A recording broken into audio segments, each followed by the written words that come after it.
I sit at the oak dining table that has witnessed 3 decades of Carter family dinners, arguments, and celebrations.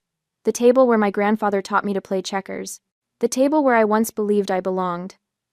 Now, I'm surrounded by 3 faces that share my blood but not my trust. My mother, Vivian, father, Douglas, and brother, Grant. Callista, honey, thank you for coming. Mom's voice has that sugary quality she reserves for asking favors. At 62, her blonde hair is turning silver at the temples, but her manipulative tactics haven't aged a day. I glance around the dining room of my childhood home in Garner, North Carolina. The wallpaper peels slightly near the ceiling, and the hardwood floors have lost their shine. Family photos line the walls, Grandpa's fishing trips, my high school graduation, Grant's wedding. I'm in fewer pictures after I turn 19. What's this about? I ask, though I already know. The foreclosure notice I received from my bank contact last week told me everything. Dad clears his throat. At 65, he still commands the room with his broad shoulders and booming voice, though both have diminished with age.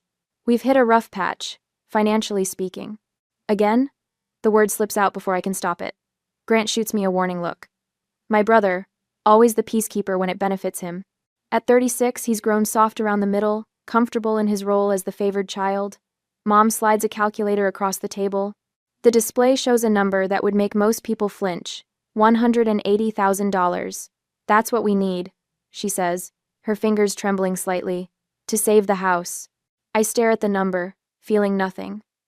The shock they expect doesn't come. Dad launches into what sounds like a rehearsed speech. This house has been in our family for generations. Your grandfather would want us to keep it. It's about family duty, Callista. Family duty, I repeat, tasting the bitterness of those words. Grant leans forward, his expression carefully crafted into one of concern. We wouldn't ask if we weren't desperate, Callie. You know that. I do know. They only call when they need something, usually money. What happened to the equity loan you took out last year? I ask. Mom and Dad exchange glances. Business investments, Dad mutters, like the business investment that ate my inheritance. The question hangs in the air like smoke. Dad's face darkens. That was 15 years ago. Are you still harping on that? $120,000. I state the number like a fact, because it island, my college fund, my future. That business would have set us all up for life if what, Dad? If the market hadn't changed? If your partner hadn't backed out? If you'd actually understood the industry? My voice remains calm, which seems to unnerve him more than if I'd shouted. Mom dabs at invisible tears. We've always supported you, Callista. When you needed us. When did I need you? When I was working 3 jobs to put myself through school. When I graduated with honors and none of you showed up? You're nothing but a freeloader who abandoned this family. Dad's fist hits the table, making the calculator bounce. The room falls silent. Grant studies his hands. Mom looks away. I smile. A small, quiet smile that confuses them. I'm not your ATM, I say finally. Callista Marie Carter. Mom begins, her voice rising with indignation. Her tears start flowing for real now. Not the calculated drops she's famous for, but genuine panic as she realizes I'm not going to write a check. You don't understand what this means, she whispers. We'll lose everything. I close my eyes briefly, and I'm 19 again. Standing in black at my grandfather's funeral, clutching his framed photograph. The family attorney reading the will. To my granddaughter Callista, I leave $120,000 for her education and future security. My plans had been set: technical university, computer science degree, a future built on brains instead of beauty, in a town that valued the latter over the former. But that night, Dad had sat me down in this very room. The family business is struggling, just a temporary setback, if we had capital to invest. 3 days later, I signed over my inheritance check with trembling hands. Within 18 months, the money had vanished, along with my college dreams. The same week, Dad declared the business officially failed. Grant drove up in a new truck. I opened my eyes, returning to the present. To the 3 faces watching me, waiting for me to rescue them as I've done before. I stand up slowly, feeling a strange power in being the tallest person in the room for once. I pick up my water glass and place it carefully on a coaster, a final gesture of respect for the house that was never really my home, but will soon be mine in ways they can't imagine. I've made my decision, I say, my voice steady. Callista, please, Mom reaches for my hand. I step back. Good night. As I walk toward the door, I hear Grant whisper to Dad, "What are we going to do now?" I close the front door behind me with a soft click that feels more final than any slam.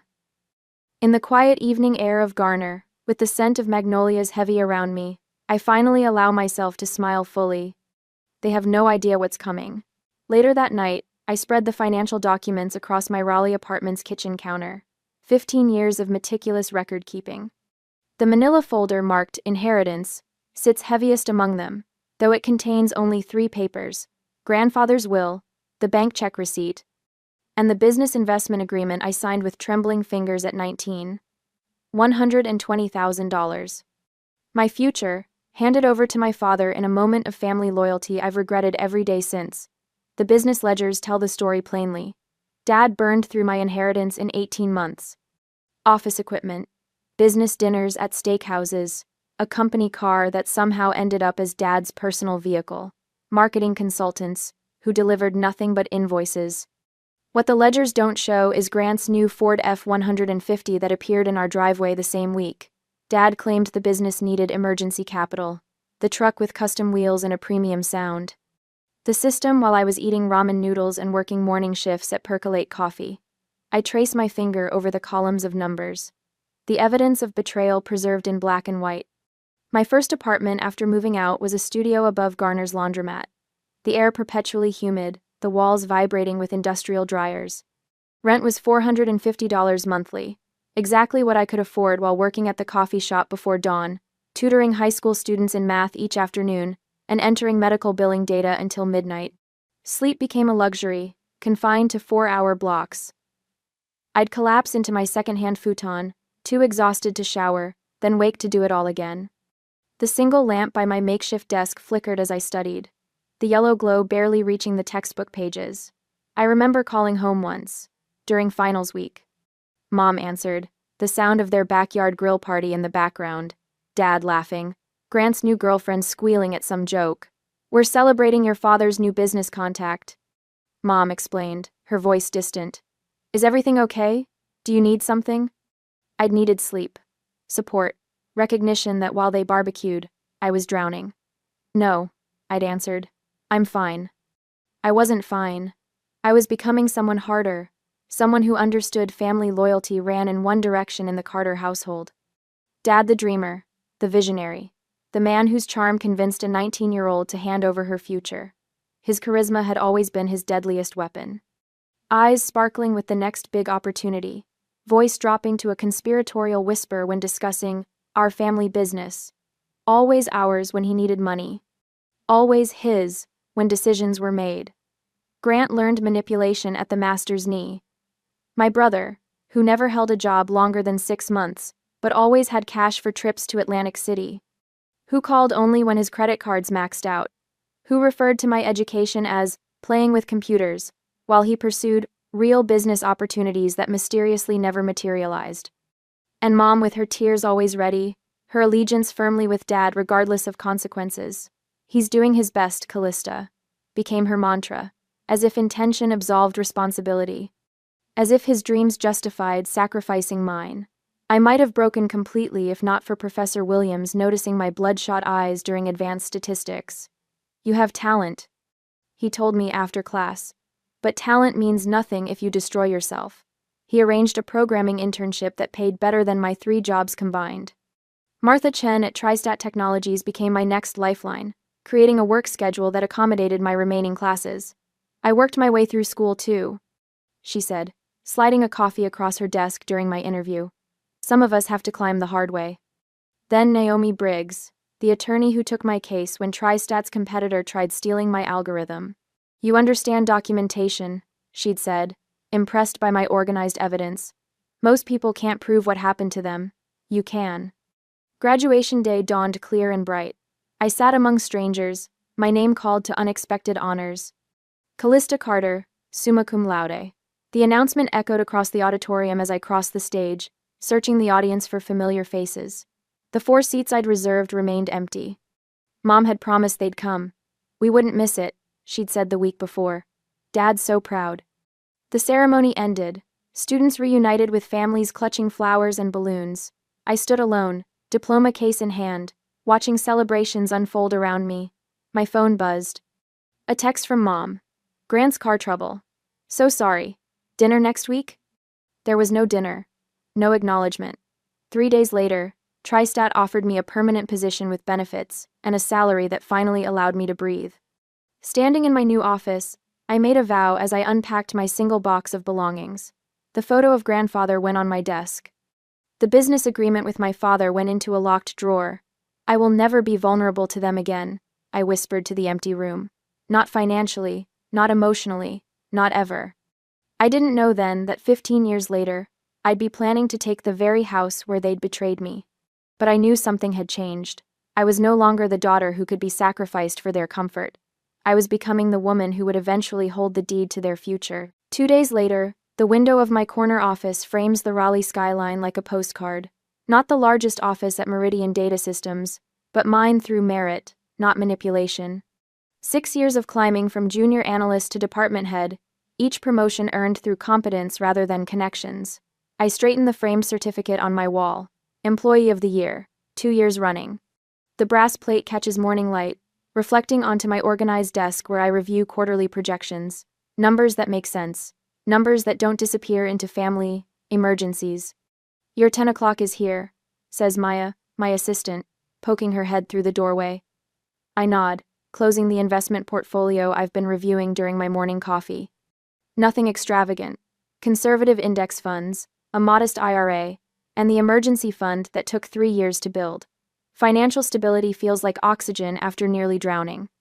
The morning passes in productive meetings and problem solving. At lunch, I decline joining colleagues at the trendy bistro across the street, preferring the quiet of my office to review my savings spreadsheet. The numbers tell a story of recovery slow, methodical, and completely under my control. My phone buzzes at 2:17 p.m. Mother. I let it go to voicemail, as I've done for months. But something about the timing feels deliberate, calculated.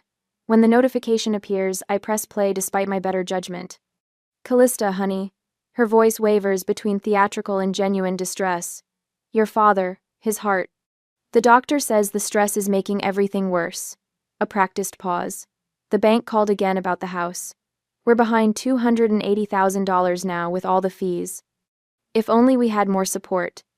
The familiar weight of obligation presses against my ribcage. I delete the message, but the numbers stick. $280,000. Almost exactly the combined value of my investment portfolio and emergency fund. That evening, I pull county records while sitting at my kitchen table. The search reveals the truth behind my mother's carefully scripted message. 5 equity loans. 3 refinances. A decade of treating their home, my grandfather's home, like an ATM. Computer or tablet tonight? Mrs. Abernathy asks from across the hall as I collect my mail. The retired librarian tracks my evening routine with neighborly precision. Research, I answer, unlocking my door. Family matters. Inside, I dial a number I've kept for situations exactly like this. Briggs Legal Services, answers a brisk voice. Naomi, it's Callista Carter. I need your counsel. Not time. The following Wednesday, I sit across from Naomi in her downtown office. Floor-to-ceiling windows offer a view of the courthouse where, 15 years ago, she represented a distant cousin in a property dispute. Her card has remained in my wallet ever since. The situation is straightforward. Naomi says, tapping her tablet. Your family home enters foreclosure proceedings next month. The bank will auction it unless the outstanding balance is paid. And if someone purchases it at auction? I ask, although I already know the answer. Your parents would face eviction within 30 days. The leather chair creaks as I shift my weight. Outside, clouds gather over the city. What if I wanted to buy it? Naomi removes her glasses. That's an interesting approach. May I ask why? The question demands honesty I rarely give voice to. That house holds the only good memories I have left. My grandfather built the study with his own hands. He taught me to play chess in that room, to value strategy over emotion. I meet her gaze directly. I won't let them gamble it away completely. She nods, understanding the unspoken history between us. We can arrange a private purchase before the auction. Your identity would remain confidential until closing. They'd never sell to me directly. They won't have a choice if the bank forces the sale. She reopens her tablet. Let's discuss your finances. 2 days later, I sit across from Thomas Wilson at Triangle Mortgage Associates. The broker reviews my credit score, income statements, and bank balances with professional detachment. You qualify for the full amount, plus 25% down payment, he confirms, sliding the pre-approval letter across his desk. The interest rate is competitive given current market conditions. I sign my name on multiple documents, my hand steady despite the magnitude of what I'm setting in motion. The pen feels weightier than usual, each signature another step toward reclaiming what was stolen from me, not just money, but dignity. Congratulations, Thomas says. You're on your way to becoming a homeowner. The words sound foreign, almost comical. I've walked through that house 1,000 times, memorized every creaking floorboard, and yet never truly belonged there. Naomi calls the following week while I'm reviewing data models at work. Everything's proceeding as planned. The bank accepted our offer. We close in 20 days. That evening, my phone explodes with notifications. A video has gone viral in our extended family and local community circles. Mother, eyes carefully reddened, recounts how her ungrateful daughter has abandoned the family in their time of need. After everything we sacrificed for her education, she sobs to the camera. The irony burns like acid in my throat. Comments flood in beneath the video. What kind of daughter leaves her parents homeless? Family should come first. Must be nice to be so selfish. The calls begin an hour later. Aunt Patricia, who attended exactly 0 of my college graduation ceremonies. Pastor Wilson, who never questioned why I suddenly couldn't afford youth group trips. Mrs. Kelly from down the street, who watched me leave for my night job while my brother drove past in his new truck. I silence my phone and open my laptop instead. The mortgage documents await my electronic signature. 20% of my life savings transfers from my account with a single click. The remainder will move at closing. For 2 weeks, I maintain absolute silence while the social pressure builds. Former classmates send messages asking if I'm really that cold. Distant relatives remind me of blood obligations. My brother's wife posts thinly veiled comments about family. Traitors.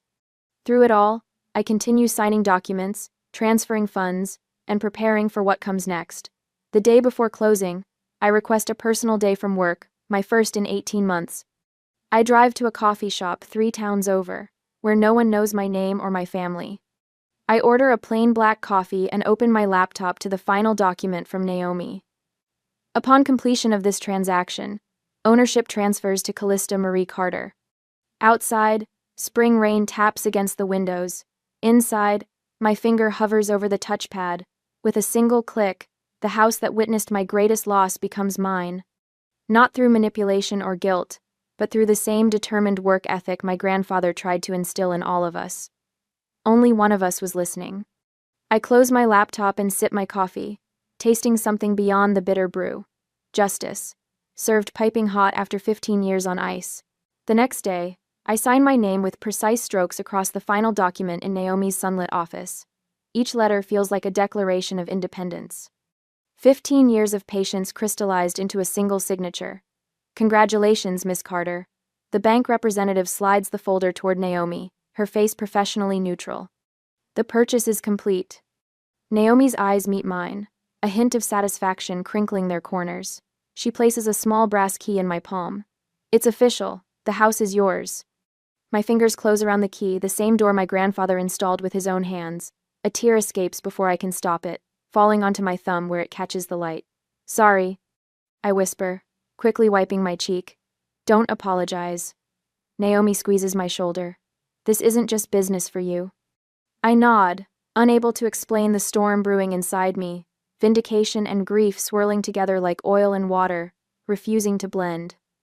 The drive back to my apartment is quiet. The radio announcer chatters about spring temperatures, oblivious to how my world has just shifted on its axis. Meanwhile, across town, chaos erupts. My phone buzzes with notifications, 6 missed calls from Dad, 3 from Mom, 2 from Grant. A text from my cousin Amber. What did you do? Your dad is calling everyone for emergency loans. I smile despite myself. Dad's desperation is a familiar dance calling old golf buddies, distant relatives, even his former business partner Lenny, who he swore stole from him years ago. His pride always bends when money is involved.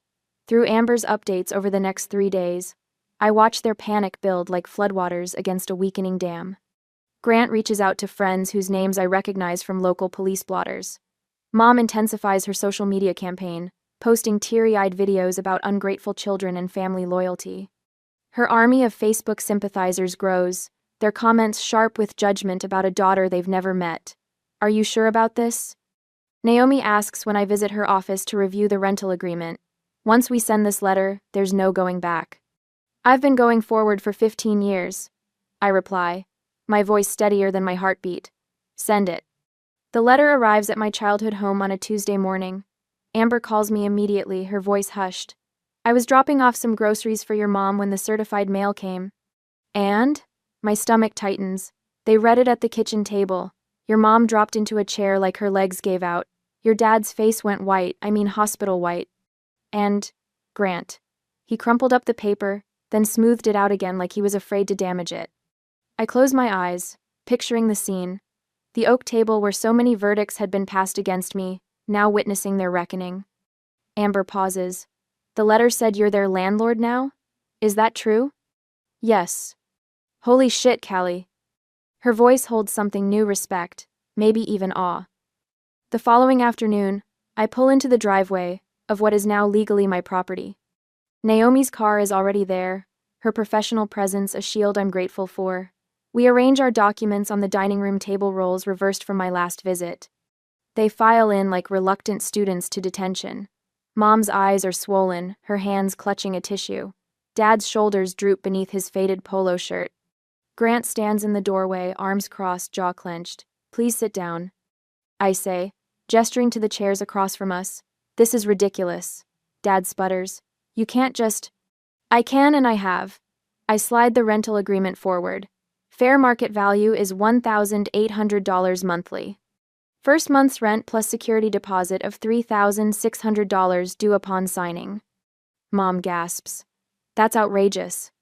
It's standard, Naomi interjects, her voice calm, as is this cease and desist regarding the defamatory social media posts. Mom's mouth opens, closes, opens again. For once, tears don't materialize on command.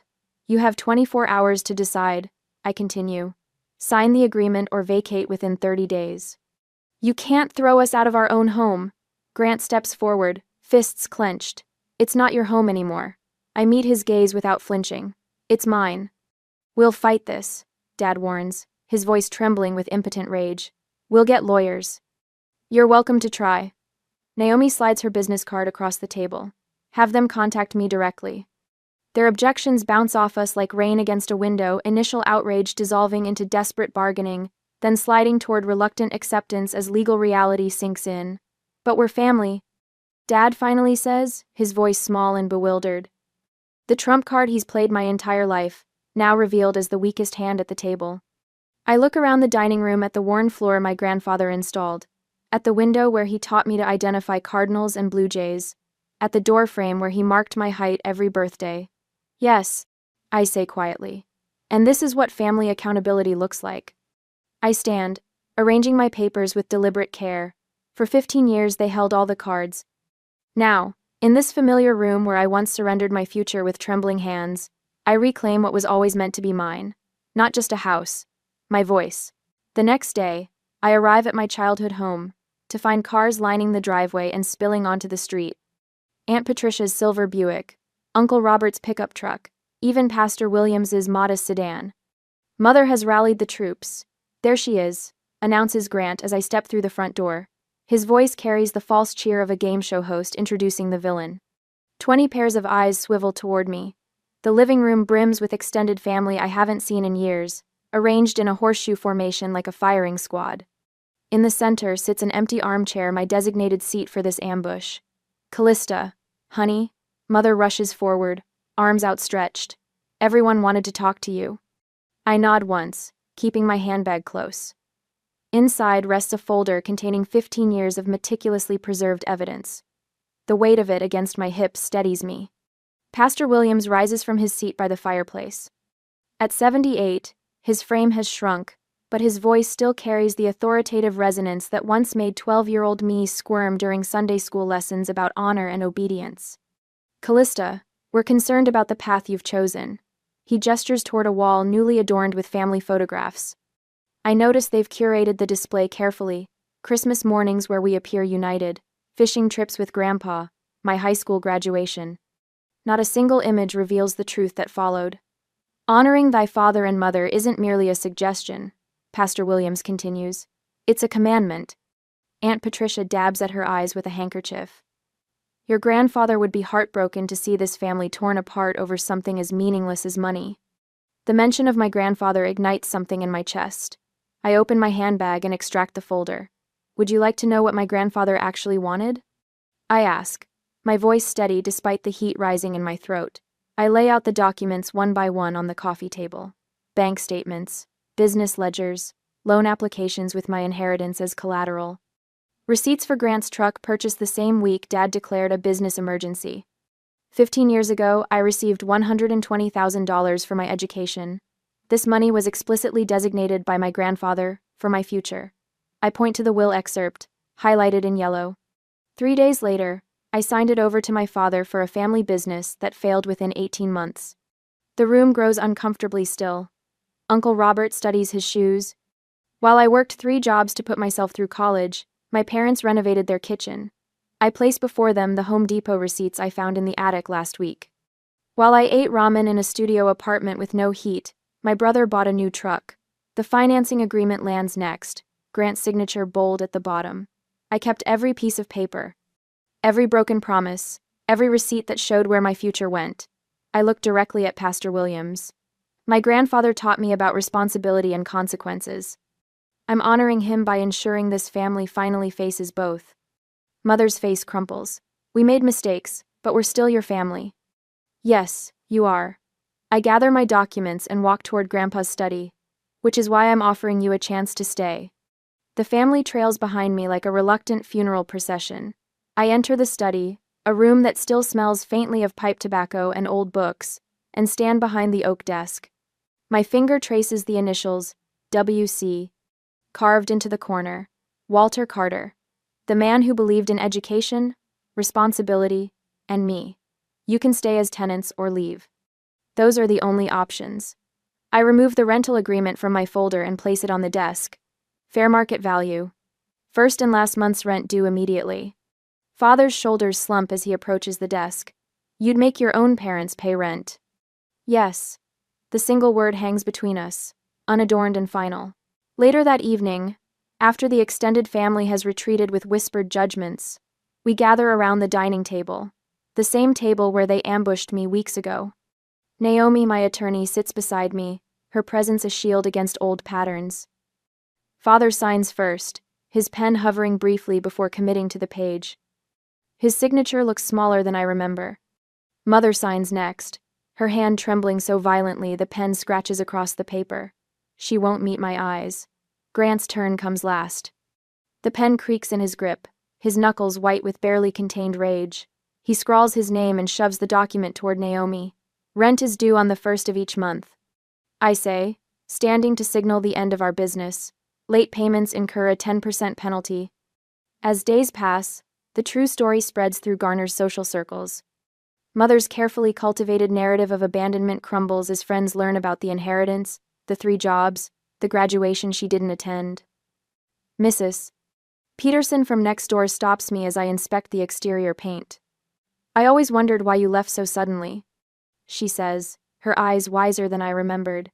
Your grandfather would be proud of you standing on your own 2 feet. Father's business associates nod respectfully when I visit the hardware store, a silent acknowledgement that changes everything.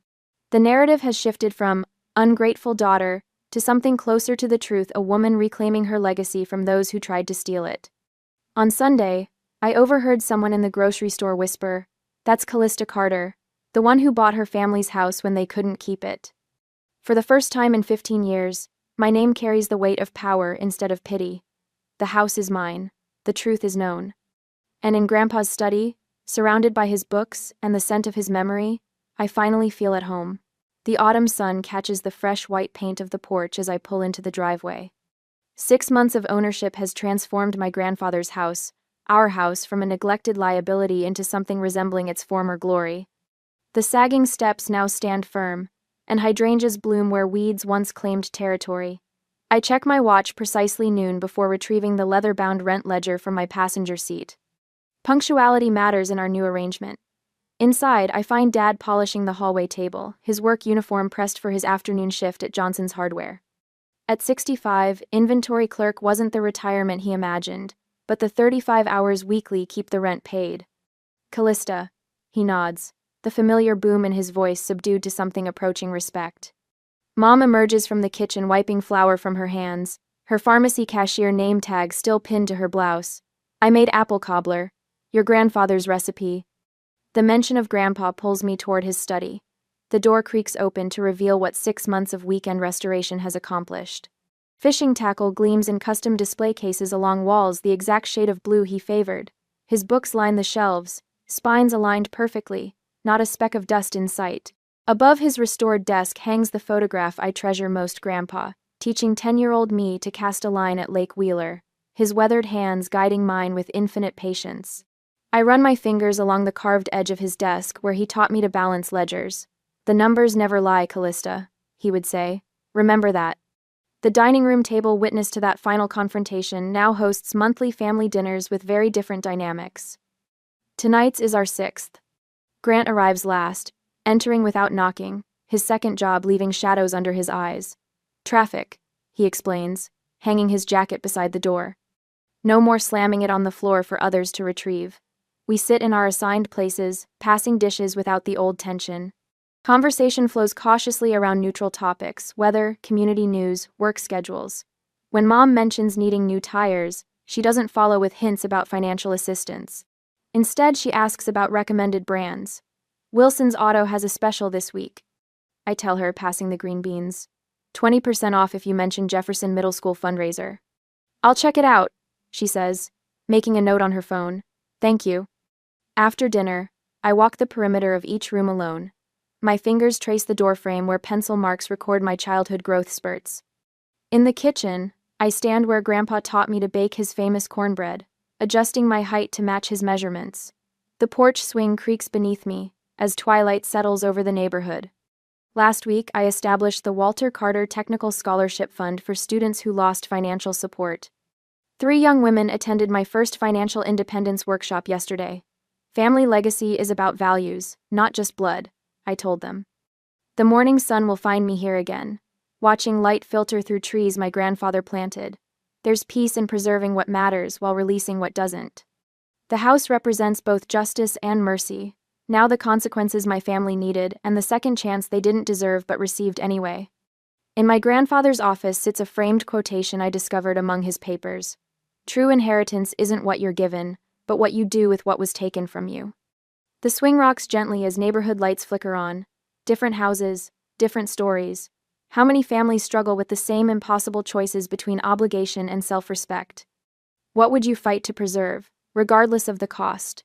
Answers vary, but the question remains the same. When is the price of family too high to pay?